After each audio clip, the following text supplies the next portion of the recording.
नमस्कार साथियों, आप सभी का बहुत बहुत स्वागत है हमारे चैनल पर। आज हम लेके आए हैं वीडियो जो कि बीपीएससी प्राथमिक शिक्षक बहाली के लिए नया सीरीज स्टार्ट हुआ है, उसी के तहत ये पहला वीडियो है हमारा। और आज के इस वीडियो में हम डिस्कस कर रहे हैं एडुटेरिया बीपीएससी टीचर जो 1 to 5 के लिए है, उसका सेट नंबर 2 डिस्कस करने जा रहे हैं। तो आप सभी से अनुरोध है कि हमारे वीडियो को लाइक कीजिए, हमारे चैनल को सब्सक्राइब कीजिए और अपने दोस्तों को भी इस वीडियो का लिंक जरूर भेजिए। पहला क्वेश्चन है कि सिंधु घाटी सभ्यता के किस स्थल से विशाल स्नानागार के अवशेष मिले हैं? तो स्नानागार के जो अवशेष मिले हैं ये मिले हैं मोहनजोदड़ो से। इंडिका नामक ग्रंथ की रचना किसने की थी? इसका राइट आंसर हो जाएगा मेगास्थनीज। यह सेल्यूकस निकेटर का राजदूत था। भारत और 10 राजाओं के बीच दसराग युद्ध किस नदी के तट पर हुआ था? तो इसका राइट आंसर हो जाएगा परुष्णी, या इसे रावी नदी भी कहते हैं। 563 ईसा पूर्व में गौतम बुद्ध का जन्म कहाँ हुआ था? तो गौतम बुद्ध का जो जन्म हुआ था वो हुआ था लुम्बिनी में, यह नेपाल में पड़ता है। विक्रम संवत का आरंभ माना जाता है, विक्रम संवत का आरंभ माना जाता है 57 ईसा पूर्व, 57 ईसा पूर्व से। गुप्त शासकों की शासकीय राजकीय भाषा क्या थी? तो गुप्त शासकों की जो राजकीय भाषा थी वह प्राकृत थी। गुप्त शासकों की जो राजकीय भाषा थी यह संस्कृत थी। गुप्त शासकों की राजकीय भाषा जो थी यह संस्कृत थी, जबकि सातवाहनों का जो राजकीय भाषा था वह प्राकृत था। ठीक है। एलोरा का प्रसिद्ध शिव मंदिर का निर्माण किस शासक ने करवाया था? तो यह कृष्ण द्वितीय ने करवाया था। राइट आंसर इसका कृष्ण द्वितीय नहीं, इसका राइट आंसर कृष्ण प्रथम हो जाएगा। नेक्स्ट क्वेश्चन है, महमूद गजनवी ने भारत पर कितनी बार आक्रमण किया था? तो महमूद गजनवी ने भारत पर कुल 17 बार आक्रमण किया था। दिल्ली सल्तनत का वास्तविक संस्थापक किसे माना जाता है? तो यह माना जाता है इल्तुतमिश को। किस राजवंश ने दिल्ली सल्तनत में सबसे कम समय तक शासन किया? तो यह था खिलजी, और जो सर्वाधिक समय तक शासन किया था वह तुगलक वंश था। इसका राइट आंसर क्या हो जाएगा? खिलजी वंश। नेक्स्ट क्वेश्चन है कि अकबर के समय संपूर्ण साम्राज्य कितने सूबों में विभक्त था? अकबर के समय में संपूर्ण साम्राज्य कितने सूबों में विभक्त था? इसका राइट आंसर हो जाएगा 15। अकबर द्वारा 1580 ईस्वी में प्रशासनिक सुविधा के लिए संपूर्ण साम्राज्य को 12 सूबों में बांटा गया था। 15 सूबों में बांटा गया था। निम्नलिखित में से कौन सही सुमेलित नहीं है? पुर्तगाली और यह स्थापित प्रथम कारखाना जो था, तो पुर्तगाली का कहाँ था? तो पुर्तगाली का कोचीन था। डेनिश का जो था डच का मसूलीपट्टनम था। फ्रांसीसी का जो था ना ये सूरत था। इसका राइट आंसर ये हो जाएगा, ये मैच नहीं है। जबकि डेनिश जो था ट्रैनकोबार इसका था पहला स्थापित कारखाना। भारत आने वाला प्रथम अंग्रेज कौन था? तो भारत में जो सबसे पहले आया था वह कौन आया था? सबसे पहले आया था, इसका राइट आंसर हो जाएगा John Mildenhall. John Mildenhall. किस उत्तर मुगल कालीन सम्राट को लंपट मूर्ख कहा जाता है? तो लंपट मूर्ख कहा जाता है किसको? फर्रुखसियार को कहा जाता है। बंगाल का अंतिम नवाब कौन था? तो बंगाल का जो अंतिम नवाब था इसका नाम था मुबारक उदौला। बंगाल का अंतिम नवाब था Mubarak Uddaula. First war of Indian independence नामक पुस्तक की रचना किसने किया था? तो ये किया था वीडी सावरकर ने। नेक्स्ट है, वेद समाज की स्थापना किसने की थी? तो वेद समाज की स्थापना की थी धारालू नायडू ने। पाइक विद्रोह किसके नेतृत्व में हुआ था? पाइक और खोंद जो है उड़ीसा में हुआ था, और ये बक्सी जगबंधु के नेतृत्व में हुआ था। पत्र और पत्रिकाएं हैं, यहाँ पे संस्थापक और संपादक दिए गए हैं, इसको मैच करना है। बंगाल गजट जेम्स हिक्की, सोम प्रकाश, ईश्वरचंद विद्यासागर, बंगदूत राजा राम मोहन राय, तो इसमें से कौन सुमेलित नहीं है? तो इसका राइट आंसर जो है उपरोक्त में से कोई नहीं, मतलब सारा जो है सुमेलित है यहाँ पे। नेक्स्ट क्वेश्चन है कि भारत में 3 विश्वविद्यालय कलकत्ता, मद्रास तथा बम्बई की स्थापना किस घोषणा पत्र के साथ हुई थी? तो इसका राइट आंसर हो जाएगा 1854 के वुड डिस्पैच की घोषणा के बाद। Wood dispatch. भारत में न्यायिक सेवा का जनक जो है भारत में किसे कहा जाता है? इसका राइट आंसर हो जाएगा वारेन हेस्टिंग्स। कौन सी घटना सबसे बाद में घटित हुई? तो सिंध को अंग्रेजी साम्राज्य में मिलाया जाना, प्रथम आंग्ल सिख युद्ध, तृतीय आंग्ल वर्मा युद्ध या विधवा पुनर्विवाह अधिनियम। इसका जो राइट आंसर हो जाएगा वह तृतीय आंग्ल वर्मा युद्ध हो जाएगा। ठीक है, ये डलहौजी के टाइम पे हुआ था 1845, सॉरी ये हुआ था आपको 1885-86 के बीच में। ठीक है, मतलब डफरीन के टाइम पे हुआ था, है ना।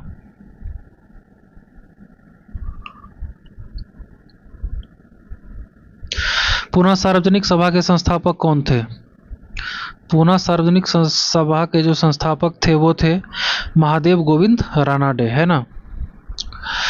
चलिए, एक्चुअली ये पुनः सार्वजनिक सभा के संस्थापक जो थे ये एम.जी. रानाडे, चिपलुनकर और जी.वी. जोशी, ये सभी थे पुनः सार्वजनिक सभा के संस्थापक। भारतीय राष्ट्रीय कांग्रेस के प्रथम अंग्रेज अध्यक्ष जॉर्ज यूल। किस तिथि को बंगाल विभाजन की घोषणा हुई थी? तो घोषणा हुई थी 20 जुलाई 1905 को।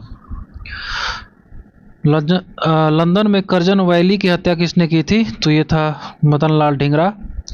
असहयोग आंदोलन का प्रस्ताव किसके द्वारा प्रस्तुत किया गया था? तो असहयोग आंदोलन का जो प्रस्ताव था वो प्रस्तुत किया गया था चित्तरंजन दास के द्वारा। गांधी जी के दांडी मार्च की तुलना में नेपोलियन के पेरिस मार्च एवं मुसोलिनी के रोम मार्च से किसने तुलना किया है? ये किए हैं सुभाष चंद्र बोस जी ने। 1937 के चुनाव में कांग्रेस द्वारा बहुमत प्राप्त प्रांतों की संख्या कितनी थी? तो बहुमत जो प्राप्त प्रांत थी वो उसकी संख्या 5 थी, लेकिन कुल 8 राज्यों में इन्होंने सरकार बनाया था। समाचार पत्रों का मुक्तिदाता किसे कहा जाता है? तो ये कहा जाता है चार्ल्स मेटकॉफ को समाचार पत्रों का मुक्तिदाता कहा जाता है। नेक्स्ट क्वेश्चन है, भारत छोड़ो आंदोलन 1942 के दौरान निम्न में से किसने भूमिगत रेडियो का संचालन किया? ये उषा मेहता ने किया था, और नासफ अली ने किया था, और राम मनोहर लोहिया, ये सभी ने किया था। ठीक है, राइट आंसर हो जाएगा उपरोक्त सभी। गांधी इरविन समझौता किस वर्ष हुआ था? तो ये 5 मार्च 1931 को हुआ था। इनमें से किस ग्रह के दिन का मान एवं अक्ष का झुकाव पृथ्वी के समान है? तो ये शुक्र होगा इसका राइट आंसर। और सॉरी, ये इसका जो राइट आंसर हो जाएगा ये शुक्र नहीं, ये मंगल हो जाएगा। उष्णकटिबंधीय मरुस्थलीय क्षेत्रों में उगने वाले वनस्पति को किस नाम से जाना जाता है? तो इसको बोलते हैं जीरोफाइट। नेक्स्ट है कि वर्मी कल्चर किससे संबंधित है? केचुआ पालन को बोलते हैं। टिहरी बांध परियोजना किस नदी पर है? भागीरथी एवं भिलांगना पर है। भारत का न्यूनतम जनसंख्या वाला राज्य कौन सा है? तो न्यूनतम जनसंख्या वाला राज्य जो है भारत का वो सिक्किम है। कौन सुमेलित नहीं है? इसमें से हमको चेक करना है कि वन अनुसंधान संस्थान देहरादून में बिल्कुल सही है। शुष्क वन अनुसंधान संस्थान जोधपुर में, हिमालय वन अनुसंधान संस्थान शिमला में है। उपर्युक्त जो है सभी सही हैं। वन अनुसंधान संस्थान देहरादून, शुष्क वन अनुसंधान संस्थान जोधपुर, हिमालय वन अनुसंधान संस्थान शिमला, और केंद्रीय आलू संस्थान कहाँ पे है? शिमला में है। घरेलू हिंसा से महिला संरक्षण अधिनियम निम्नलिखित में से किस वर्ष पारित किया गया था? तो ये किया गया था 2005 ईस्वी में। विश्व के पहले नैनो यूरिया संयंत्र को किस राज्य में स्थापित किया गया है? तो ये गुजरात में किया गया है। नेक्स्ट है कि BBC Indian sports women of the year 2022 पुरस्कार जीता है मीराबाई चानू ने। द्रौपदी मुर्मू द्वारा 7वें अंतर्राष्ट्रीय धर्म सम्मेलन का उद्घाटन कहाँ पर किया गया है? तो यह किया गया है भोपाल में। हाल ही में भारत के किस राज्य या केंद्र शासित प्रदेश में लिथियम के भंडार मिले हैं? तो लिथियम का जो भंडार मिला है वो मिला है आपको राजस्थान में। सॉरी, लिथियम का जो दूसरा सबसे बड़ा भंडार मिला है वो जम्मू कश्मीर में मिला है।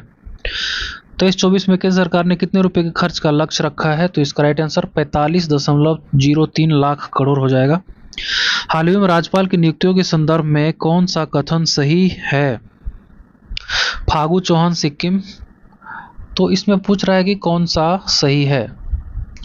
फागू चौहान तो हो जाएंगे, ये मेघालय के हो जाएंगे, हिमाचल प्रदेश के हो जाएंगे शिव प्रसाद शुक्ल, राजेंद्र विश्वनाथ तरलेकर हैं बिहार के, और सीपी राधाकृष्णन है आपका सिक्किम के।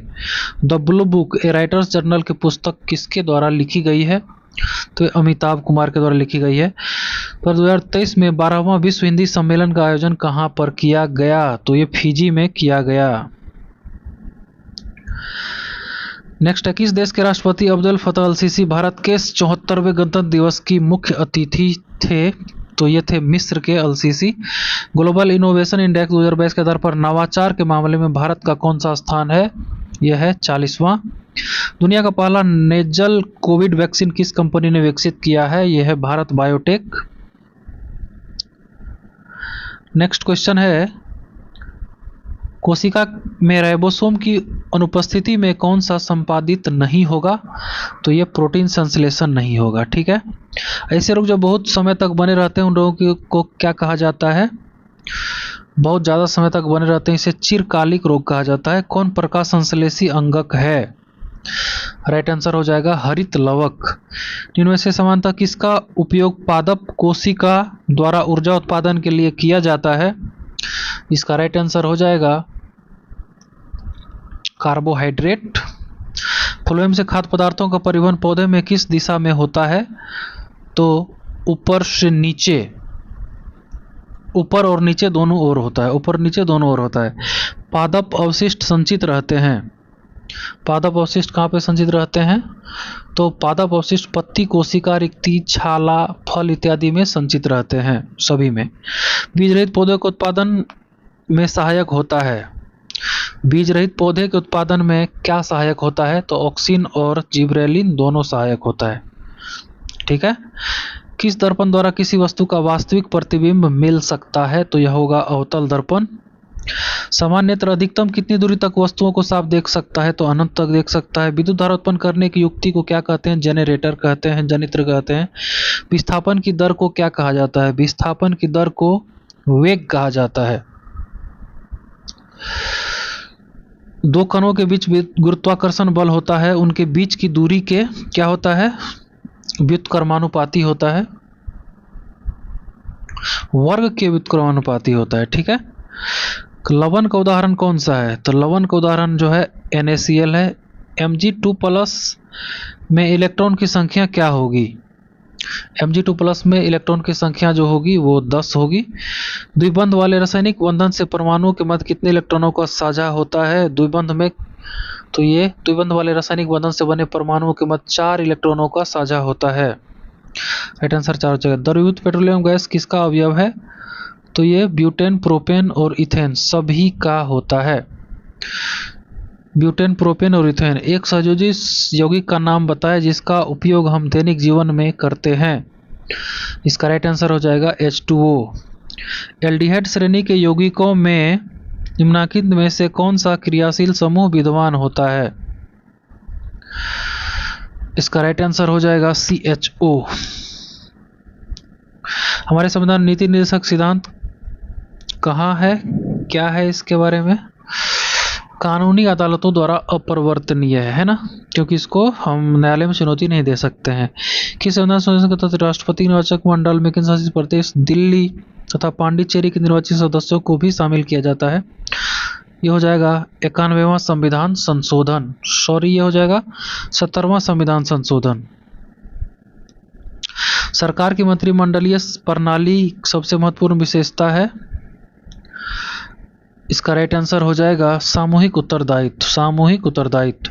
केंद्र सरकार का उच्चतम सिविल अधिकारी कौन होता है? तो ये होता है कैबिनेट सेक्रेटरी, मंत्रिमंडल सचिव। निम्नलिखित महाद्वीपों में कौन सा द्वीप भारत एवं श्रीलंका के बीच में है? तो इसका राइट आंसर क्या हो जाएगा? इसका राइट आंसर हो जाएगा आपका रामेश्वरम। बिहार के निम्न हिस्सों में से कौन सा हिस्सा भूतात्विक दृष्टि से अपेक्षाकृत पुराना है? इसका राइट आंसर हो जाएगा खड़गपुर की पहाड़ियां। केंद्रीय बजट 2023-24 में निर्धारित विकास की 7 प्राथमिकताएं जिसे सप्तऋषि नाम दिया गया है, इसमें कौन कौन सा शामिल है? तो इसमें जो शामिल है वो है सभी। सक्षमता को सामने लाना, हरित विकास, वित्तीय क्षेत्र, सभी। बिहार आर्थिक सर्वेक्षण 2022-23 के अनुसार वर्तमान राज्य में शहरीकरण का स्तर क्या है? 15.3%। इसका राइट आंसर हो जाएगा। 16.2% एक्चुअली ये हो गया है, तो आप लोग याद रखिएगा, डेटा चेंज हो गया है, 16.2% हो गया। निम्नलिखित में से भारतीय अर्थव्यवस्था के तृतीय क्षेत्र के अंतर्गत कौन सा आता है? इसका राइट आंसर हो जाएगा वस्तुओं का परिवहन। आर्थिक आयोजन एक अनिवार्य अभिलक्षण है। आर्थिक आयोजन एक अनिवार्य अभिलक्षण है किसका? इसका राइट आंसर हो जाएगा सामाजिक अर्थव्यवस्था का। सामाजिक अर्थव्यवस्था का, समाजवादी अर्थव्यवस्था। भारतीय संविधान किस अनुच्छेद में अनुसूचित जातियों और अनुसूचित जनजातियों के लिए आरक्षण का प्रावधान किया गया है? इसका राइट आंसर अनुच्छेद 335 हो जाएगा। राष्ट्रीय स्मारकों, स्थानों तथा वस्तुओं का संरक्षण किस अनुच्छेद में वर्णित है? तो इसका राइट आंसर हो जाएगा अनुच्छेद 49। नेक्स्ट क्वेश्चन है, विधायकों तथा सांसदों के द्वारा ली जाने वाली शपथ या प्रतिज्ञा का प्रारूप किस अनुसूची में वर्णित है? यह है 3री अनुसूची में वर्णित। कौन सा स्थानीय सरकार का मामला नहीं है? कानून और व्यवस्था। चलिए नेक्स्ट पेज पर आते हैं, देखते हैं। क्वेश्चन है कि भारत की सबसे लंबी नदी कौन सी है? सभी को पता है गंगा है, 2525 किलोमीटर लंबी है ये। रेगुर मिट्टी, काली मिट्टी को बोलते हैं। एक निश्चित आकृति में व्यवस्थित ताराओं का समूह क्या कहलाता है? तो ये कहलाता है, क्या कहलाता है ये कहलाता है आपका ये कहलाता है आपका नक्षत्र कहलाता है। ठीक है, ये नक्षत्र कहलाता है। पृथ्वी दिवस कब मनाया जाता है? तो 22 मार्च। यदि दो स्थानों की स्थिति में 90 डिग्री देशांतर का अंतर है तो दोनों स्थानों के बीच का समय का अंतर क्या होगा? इसका राइट आंसर हो जाएगा 6 घंटे का। ठीक है, निम्नलिखित समुद्री धाराओं में कौन हिंद महासागर की धारा नहीं है? यह है आपका राइट आंसर हो जाएगा बेंगुएला। ठीक है, इनमें से कौन सा झील उत्तरी अमेरिका के ग्रेट लेक्स का हिस्सा नहीं है? तो ये हो जाएगा HOMES, इसका ट्रिक है। सुपीरियर, ईरी, मिशिगन, ओंटेरियो और क्या ह्यूरोन। तो ये बियर इसका राइट आंसर हो जाएगा, उसका हिस्सा नहीं है। जब विविधता सबसे महत्वपूर्ण पहलू क्या है? राइट आंसर हो जाएगा पारिस्थितिकी तंत्र का निर्वहन। ग्रीन हाउस प्रभाव में वृद्धि होती है। पर्यावरण में ग्रीन हाउस प्रभाव में वृद्धि होती है कार्बन डाइऑक्साइड के कारण। कार्बन क्रेडिट का दृष्टिकोण इनमें से किससे शुरू हुआ है? Carbon credit, Kyoto protocol. Ozone परत संरक्षण दिवस कब मनाया जाता है? 16 सितंबर को मनाया जाता है। राजीव गांधी वन्यजीव संरक्षण पुरस्कार दिया जाता है, ये दिया जाता है आपको सभी में दिया जाएगा। वन्यजीव संरक्षक को, वन्यजीव अधिकारियों को, शैक्षिक शोध संस्थाओं को। भारत का राष्ट्रीय जैविक उद्यान कहाँ पर स्थित है? यह नई दिल्ली में है। My picture of free India नामक पुस्तक किसने लिखा है? My picture of free India ये लिखा है महात्मा गांधी के द्वारा। बिहार विधानसभा में सीटों की कुल संख्या 243 है। कौन पर्यावरण संतुलन के संरक्षण से संबंधित है? तो इसका राइट आंसर क्या हो जाएगा? इसका राइट आंसर हो जाएगा ये वन नीति भी हो जाएगा, पर्यावरण सुरक्षा अधिनियम भी हो जाएगा, उद्योग नीति भी और शिक्षा नीति भी हो जाएगा। ठीक है, सभी चारों से उत्तर हो जाएगा। निम्नलिखित में से कौन कृत्रिम पारिस्थितिकी तंत्र है? तो ये धान का खेत हो जाएगा। पारिस्थितिकी स्थायी मितव्ययिता है। पारिस्थितिकी अस्थायी मितव्ययिता है। यह किस आंदोलन का नारा है? तो यह है चिपको आंदोलन का नारा है ये। बाकी कुछ मैथ का क्वेश्चन है, आप लोग देख लीजिए। देख के आप लोग पॉज करके देख लीजिएगा और सॉल्व कर लीजिएगा इसको। मैथ और रीजनिंग के मिला के इसमें 20 क्वेश्चन है।